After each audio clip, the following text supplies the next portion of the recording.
Good afternoon, everybody. Welcome to Reata Horsemanship. I'm Luke Brown. I'm excited to be with you here today on Winning Wednesday. What a great day. What a beautiful day. It's been pretty cool, relatively cool today, a little bit windy. It's supposed to get very windy tomorrow. So I hope you guys stay safe tomorrow, especially if you're on horseback. That high wind and cooler temperatures can make it a little more challenging for the horses to stay calm. Today, the horse that I'm riding right now, this is Bubba. And Bubba's doing a great job. He's the Missouri Foxtrotter that I've been working with. He's into his fourth week.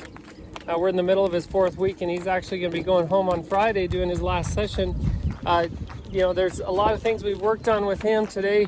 We're doing a little more arena work, and we're also going to do some hobbling, some rope pressure on legs, and just get him better at that so he can go camping with his owners. And he's really come along, especially outside the arena on the urban and rural trails, and dragging the plastic sheet and having the flag up above him and banging the flag on the fence line and that kind of thing. He used to be really reactive to that, and now he's almost not reactive at all. And it's not because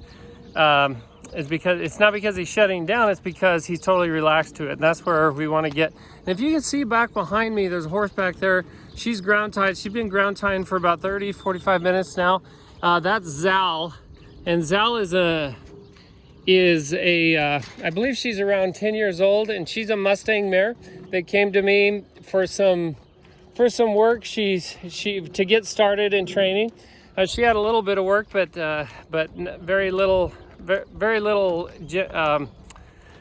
compared to what I do with horses. So she's been kind of challenging. She's had a hard time being okay with the saddle on her, being saddled, having the stirrups hanging next to her. She's been afraid of that. She's been overreactive, and out here when I ground tie her in the arena, and sometimes right now she just still continues to do really well.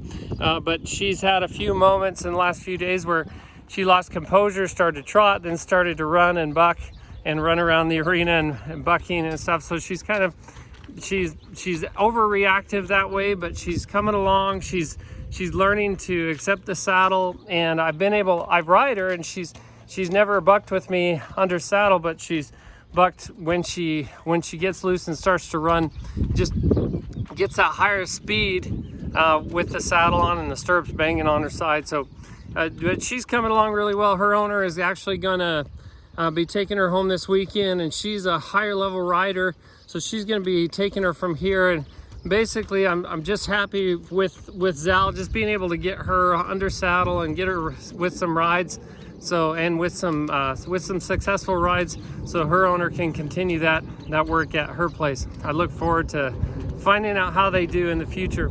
And today for Winning Wednesday, I've been reading a book the last couple of days called The 12 Rules for Life by Jordan Peterson. And he's talking about vision, and how basically whatever we take aim at, that's what we see.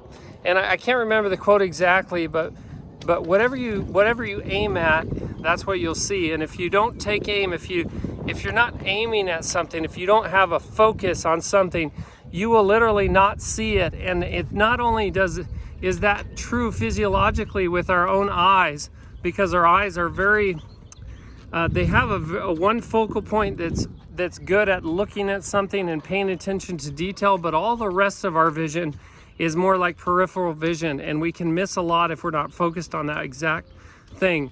And he tells a story in there of a famous psychologist, and his name is Brian Simmons. And Brian Simmons is 15 or 20 years ago. He said 15 years ago, but I'm not sure when this book was written, The 12 Rules for Life. But he said 15 years ago, Brian Simmons was doing this. Dr. Simmons was doing these experiments on the visual field and on what we pay attention to and what we notice. And he made an astounding discovery when he did a study with it was a study with some basketball players. There was one team with white shirts, and they were passing the ball around, and there's one team with black shirts, and they were passing the ball around, and he filmed it.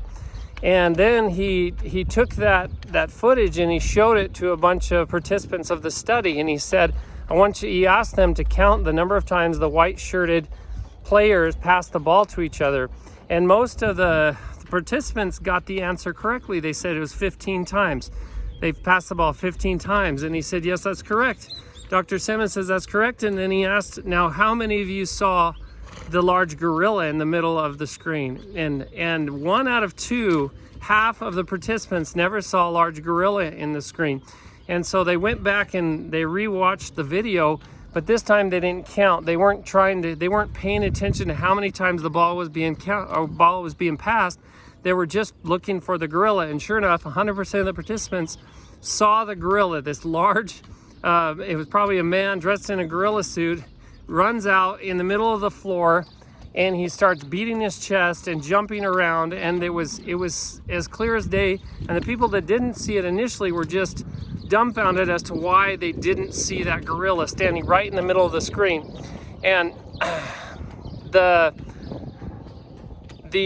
results of that study were that Dr. Simmons had figured out that what we pay attention to is all we see, and then everything else that goes on behind that, even if it's a large gorilla that's making all kinds of commotion and beating his chest, we don't even see it because we're so focused on the task at hand or on what we're looking at. And so I feel like I'm not doing this story justice, but bottom line is, if we have to pay attention to what we really want in life, and if we lose focus on the things that are truly important and we focus on things that aren't as important in our life, then we will not see the most relevant, the most important things, whether that be from our kids, from our spouses, in our work life, whatever we're trying to accomplish in life. If we don't have the correct focus, we're going to miss the majority of what's going on out there.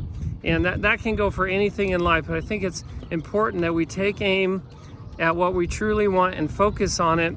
And then just remember that it's so easy. If we lose focus on what's truly important, we're gonna totally miss that and miss the opportunities of a lifetime that might show themselves every single day of our life. Hope we can do that. I hope we can stay focused on the right things and not lose focus on the wrong things, because the majority of what we lose focus on, it's called the reticular activating system. It's a part of our brain that deciphers what's important in our life and what's not. And here's another, I was about to finish, but I thought of something that Tony Robbins said one time.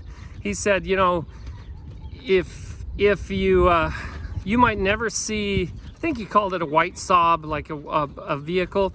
He said you never notice a white Saab, but then you go out and you buy a white Saab, and then you end up everywhere you look, you see these white Saabs, and you think, these weren't here before, and now I'm noticing all of them. But it's not that. It's that the reticular activating system was not allowing you to notice those other cars, those vehicles, because it wasn't something you were focused on. So all the answers are there in our life. They truly are. I believe that all the answers are there if we'll know what to focus on, and that's what I hope we can do. I hope I can do that a little bit better every day, and I hope we all can. Thanks for listening, everybody.